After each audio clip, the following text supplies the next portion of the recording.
से smart learning अड्डा के इस नए वीडियो में आज हम लोग कुछ प्रमुख श्लोकों के ऊपर चर्चा करेंगे जो कि आपके बोर्ड एग्ज़ाम के प्रिपरेशन में बहुत ही मदद करने वाला है।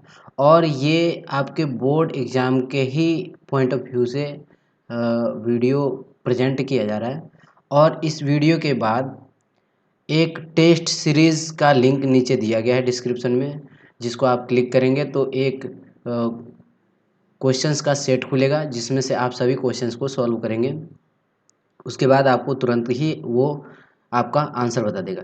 जितने भी क्वेश्चंस वहाँ पे मिलेंगे आपको, वो सभी वीडियोज़ में बताए गए इंफॉर्मेशंस के हिसाब से होंगे। तो उसको भी ज़रूर देखें और एक बार चेक करें कि आपको कितना समझ आया और क्या आपको जानकारी यहाँ से हासिल हुई। ओके, सो जैसा कि आपको दिखाई दे रहा है, यहाँ पे हम लोग कुछ श्लोकाज का अर्थ समझने वाले हैं, उनकी व्याख्या करने वाले हैं। जिसमें से पहली श्लोक है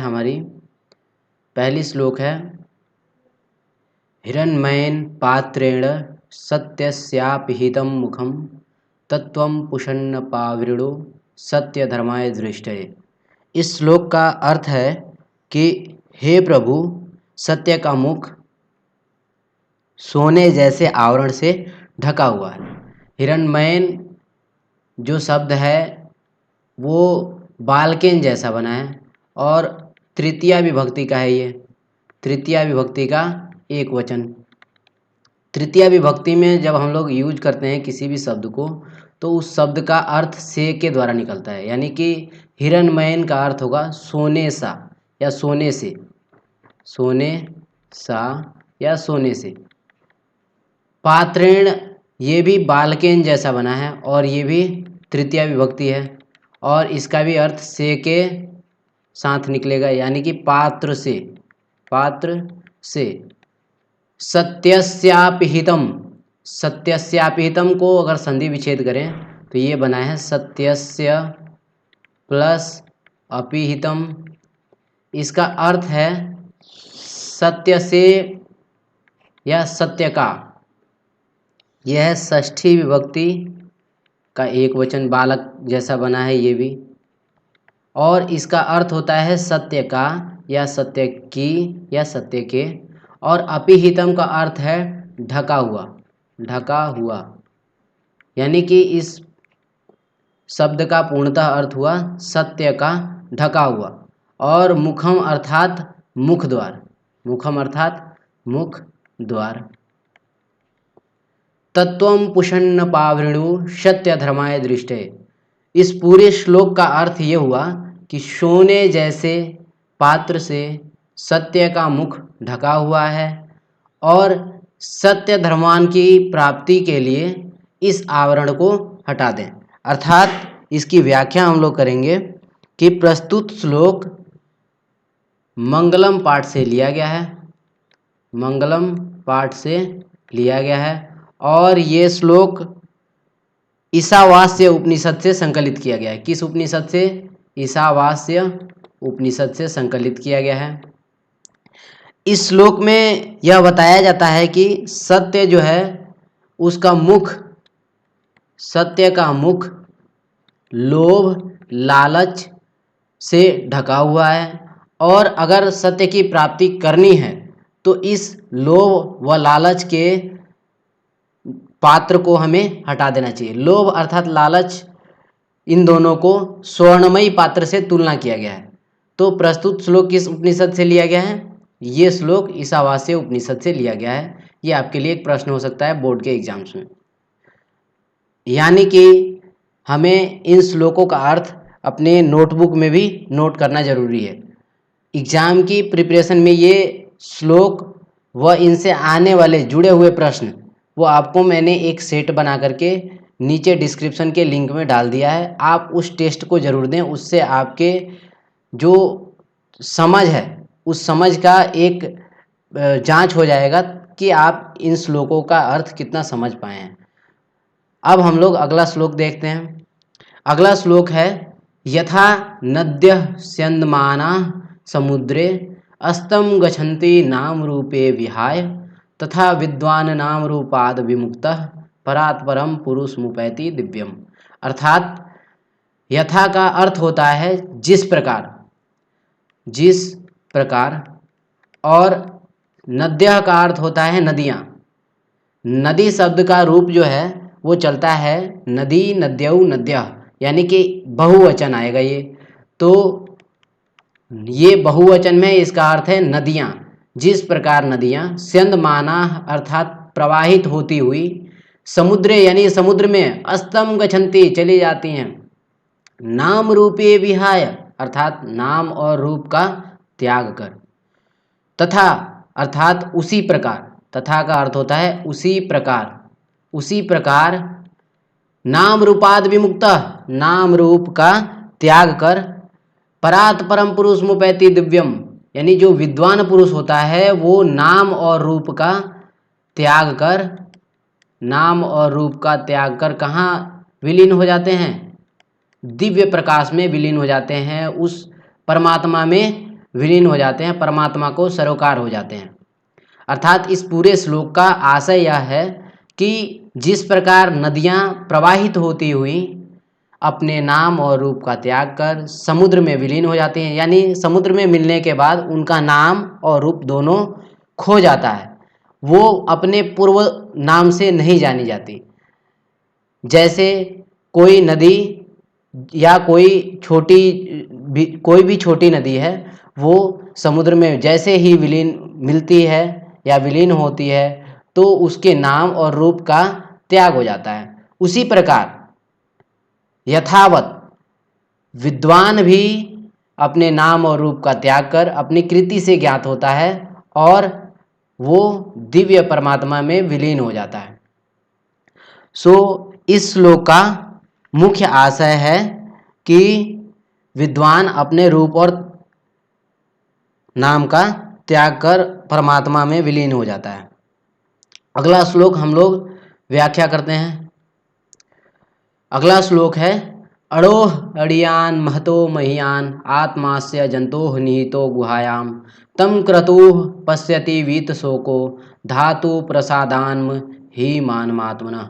अर्थात अड़ोह अड़ियान, अड़ोर अड़ियान दो शब्दों से मिलकर के बना है और वो दो शब्द हैं अड़ोह प्लस अड़ियान।